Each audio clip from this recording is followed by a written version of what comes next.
ഉത്തമഗീതം പുസ്തകത്തിൽ നിന്നുള്ള വായന. അധ്യായം 2. ഷാരോണിലെ പനിനീർ പൂവാണ് ഞാൻ, താഴ്വരകളിലെ ലില്ലിപ്പൂവ്. മണവാളൻ: മുള്ളുകൾക്കിടയിലെ ലില്ലിപ്പൂ പോലെയാണ് കന്യകമാരുടെ ഇടയിൽ എൻ്റെ ഓമന. മണവാട്ടി: വനവൃക്ഷങ്ങൾക്കിടയിൽ ആപ്പിൾ മരം പോലെയാണ് യുവാക്കന്മാരുടെ മധ്യത്തിൽ എൻ്റെ പ്രാണപ്രിയൻ. അതിൻ്റെ തണലിൽ ഞാൻ ആനന്ദത്തോടെ ഇരുന്നു. അതിൻ്റെ ഫലം എൻ്റെ നാവിന് മാധുര്യപൂർണമാണ്. വിരുന്നുശാലയിലേക്ക് അവൻ എന്നെ കൂട്ടിക്കൊണ്ടുവന്നു. പ്രേമത്തിൻ്റെ പതാക എനിക്ക് മുകളിൽ പാറി. മുന്തിരിയട തന്ന് എനിക്ക് ശക്തി പകരണമേ. ആപ്പിൾ പഴം തന്ന് എനിക്ക് ഉന്മേഷം നൽകണമേ. ഞാൻ പ്രേമപരവശയായിരിക്കുന്നു. അവൻ്റെ ഇടതുകരം എൻ്റെ തലോണയായിരുന്നെങ്കിൽ, അവൻ്റെ വലതുകരം എന്നെ ആലിംഗനം ചെയ്തിരുന്നെങ്കിൽ. മണവാളൻ: ജെറുസലേം പുത്രിമാരെ, പാടത്തെ ചെറു കലമാനുകളുടെയും പേടമാനുകളുടെയും പേരിൽ ഞാൻ നിങ്ങളോട് കെഞ്ചുന്നു.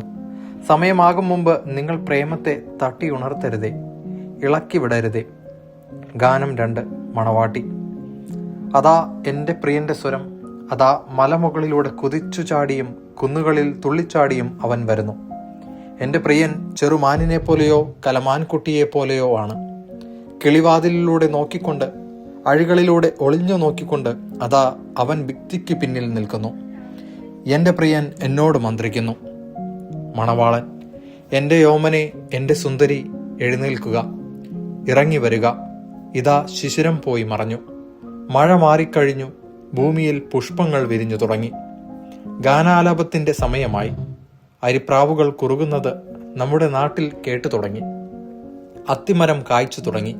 മുന്തിരിവള്ളികൾ പൂത്തുലഞ്ഞ് സുഗന്ധം പരത്തുന്നു. എൻ്റെ ഓമനെ, എൻ്റെ സുന്ദരി, എഴുന്നേൽക്കുക, ഇറങ്ങി വരിക. എൻ്റെ മാടപ്പിറാവെ, പാറയിടക്കുകളിലും ചെങ്കുത്തായ മലയോരത്തിലെ പൊത്തുകളിലും ജീവിക്കുന്ന നിന്റെ മുഖം ഞാനൊന്ന് കാണട്ടെ. ഞാൻ നിന്റെ സ്വരം ഒന്ന് കേൾക്കട്ടെ. നിന്റെ സ്വരം മധുരമാണ്, നിന്റെ മുഖം മനോഹരമാണ്. തോഴിമാർ: മുന്തിരിത്തോട്ടം നശിപ്പിക്കുന്ന കുറുക്കന്മാരെ, ആ ചെറു കുറുക്കന്മാരെ പിടികൂടുക. നമ്മുടെ മുന്തിരിത്തോപ്പ് പൂത്തുലയുന്നു. മണവാട്ടി: എൻ്റെ ആത്മനാഥൻ എൻ്റേതാണ്, ഞാൻ അവൻ്റേതും. അവൻ തൻ്റെ ആട്ടിൻപറ്റത്തെ ലില്ലികൾക്കിടയിൽ മേയ്ക്കുന്നു. വെയിലാറി നിഴലുകൾ നീളും മുമ്പേ എൻ്റെ പ്രിയനെ വരിക. ദുർഘട പർവ്വതങ്ങളിലെ ചെറുമാനിനെ പോലെയോ കലമാൻകുട്ടിയെ പോലെയോ ആയിരിക്കുക. ദൈവവചനമാണ് നാം കേട്ടത്.